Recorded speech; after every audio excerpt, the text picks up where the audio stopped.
Seja bem-vindo ao canal. Esse é o vídeo no qual eu explico a origem de Deus e todas as coisas. Então, se gostou do tema, fique até o final, assista esse vídeo até o final, que eu vou explicar tudo.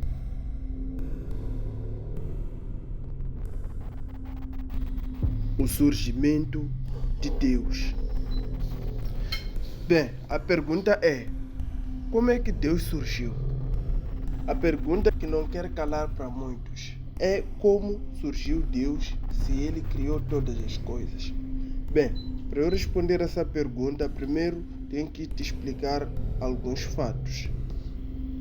Noutras religiões, Deus ou deuses são considerados antepassados, ou seja, eles existiram após a criação. Isso é fútil, ou seja, não faz sentido dizer que um Deus surgiu após a criação do mundo, porque Deus é quem cria as coisas.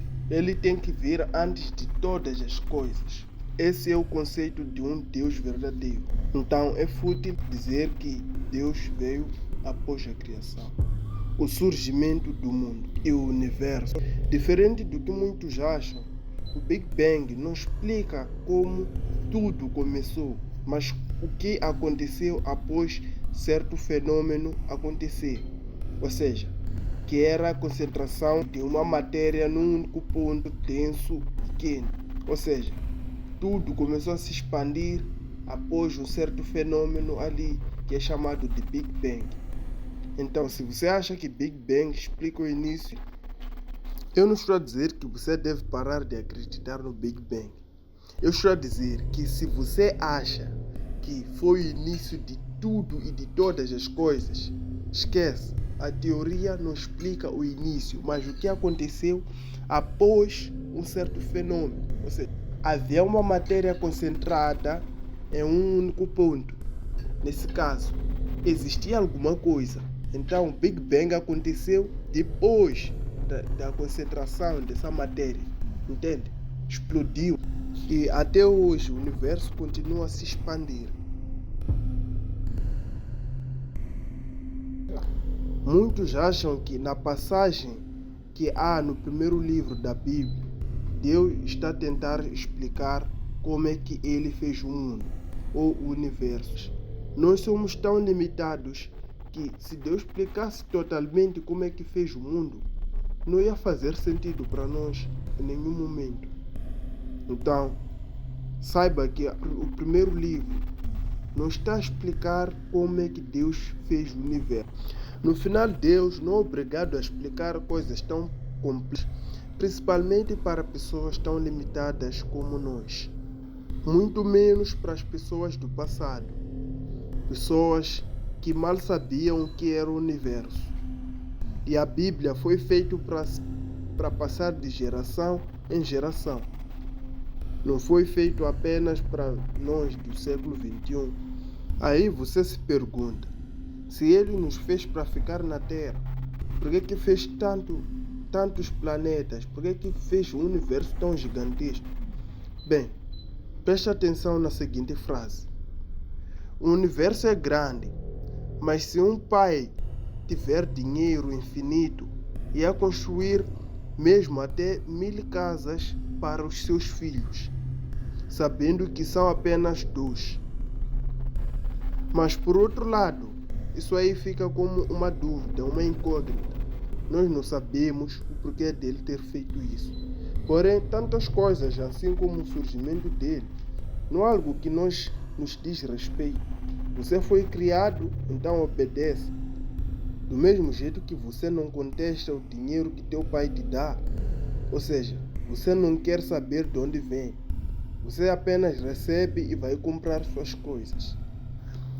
Mas então, por que ele explica isso na Bíblia? Ele explicou o porquê de ter feito estas coisas, que era fazer o homem e a mulher à sua semelhança. Em outras palavras, assim como um homem honesto, trabalhador, apaixonado, casado, com uma casa, decide ter uma família e lhes dar um lar, mas os filhos sempre nos decepcionam, assim como nos alegram. Diferente de nós, Deus nos deu a vida, mesmo sabendo que nós íamos decepcioná-lo. Foi por saber que iam decepcioná-los que criou regras para separar o bem do mal. Ele sabia que nós seríamos uma completa falha. Ele sabia que nós não íamos ser perfeitos. Por isso ele decidiu separar o bem do mal. Por isso que dá o paraíso aos filhos obedientes e o inferno aos filhos não obedientes. Mas aí vocês me perguntam, onde está o amor nisso?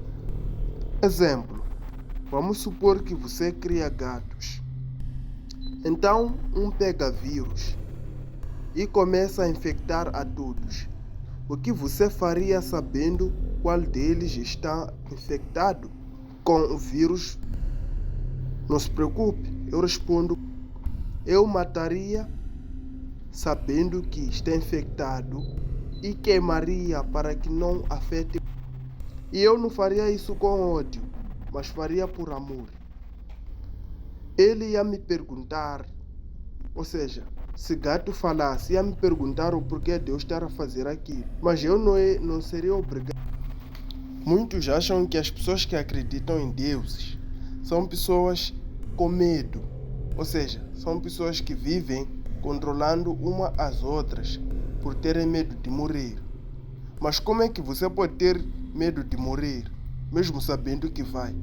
Então não faz sentido dizer que é uma pessoa desesperada com medo de morrer. Bem, e para pessoas que não acreditam em nada, simplesmente te digo que essas pessoas são as mais medrosas. São pessoas covardes, ou seja, fogem da realidade só para pensar que eles não vão enfrentar nenhuma consequência após a morte.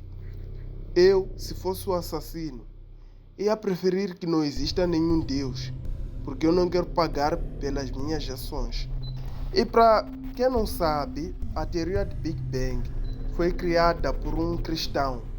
Ou seja, ele não ia contrariar a sua própria religião pela ciência ou pelas pessoas.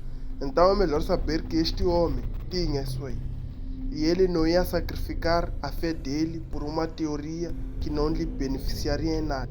Então saiba que o universo não foi criado pelo Big Bang. Aconteceu, foi um fenômeno. O Big Bang não foi exatamente uma criação, foi um fenômeno. Algo que aconteceu após alguma coisa.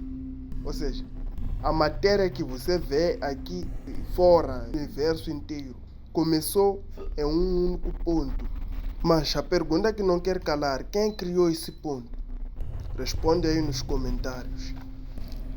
Então, para aqueles que acham que o universo surgiu do nada ou porque um alienígena criou, como é que um alienígena ia criar um universo depois de desaparecer? Ou criar um universo se ele realmente é a criação do próprio universo? Se você tem aqueles pensamentos dos filmes, foi um extraterrestre, alienígenas, blá blá blá, esquece isso. O universo surgiu de um poder sobrenatural. E você que diz, pode até ser, mas não é esse Deus da Bíblia, não importa. Eu não vou contestar a sua ideia de agnóstico ou sei lá, ateu. Bem, para mim os piores são ateus, porque até agnósticos acreditam em alguma coisa. Agnósticos teístas, não ateístas. Agnósticos teístas, esses sim merecem um crédito, porque eles não é que descartam a possibilidade de uma divindade, mas apenas não acreditam em uma ou outra. Bem, para calar definitivamente a boca de ateístas, pessoas que descartam 100% a possibilidade da existência de um Deus, eu vou provar. Primeiro, fiquem com o exemplo que eu vou dar aqui. Observem. 1 mais 1 é igual a 1. Mas 0 mais 0 é igual a 0. Praticamente é igual a nada. Se vocês não entenderam, deixa eu traduzir um pouco aqui. Nós sabemos que para que haja a matéria tem que haver o espaço. Mas para que haja a própria matéria tem que haver outra coisa, a qual não conhecemos. Mais tempo. Aqui está outro exemplo mais claro. O que eu queria dizer com o primeiro exemplo é o seguinte: Deus, mas o seu poder é igual a alguma coisa, que é o universo. Só que nada mais nada é igual a nada, entende? Não existia nada, não existia nada. Nada mesmo. Nada criou nada. Entende? Nada, nada, nada. Então, se você é um ateu que descarta a possibilidade da existência de um Deus, saiba de uma coisa. Você está afirmando que nada mais nada é igual ao universo. Entende? Não adianta tentar vir com as tuas filosofias de que se calhar não existia um nada, ou o nada existe, mas só que não é nada, ou essas coisinhas aí. O nada criou o algo. Então essa sua cronologia mal feita, tenta lá organizar melhor para vir discutir, não provar, vir discutir com a religião, vamos falar assim. Claro, existem outras religiões tão ridículas. Bem, eu não estou a desrespeitar nenhuma, por isso não vou falar os nomes aqui. Mas são tão ridículas que nem dá para acreditar no que eles falam. Como é que um ser pode existir, ou seja, um Deus pode nos criar após a criação? Entende? Eu descarto totalmente, porque nós surgimos do pó. Para mim, essa é a minha teoria. Surgimos do pó, porque eu sou cristão, afirmo, surgimos do pó. Mas não foi o pó que nos criou, foi Deus. Então, para quem não sabe, essa teoria foi criada por um padre chamado Georges Lemaitre. Sim, Georges Lemaitre. Ele é o criador da teoria do Big Bang. E como é que, me diga isso, eu te pergunto, como é que um padre pode criar uma teoria para contradizer o que a Bíblia diz e continuar a acreditar mesmo depois de ter descoberto isso? Você pode dizer que ele só queria manter as aparências, mas está enganado. Esse padre era fiel mesmo. Gostou do vídeo? Então se inscreva no canal, ative as notificações, deixe o seu like e até a próxima.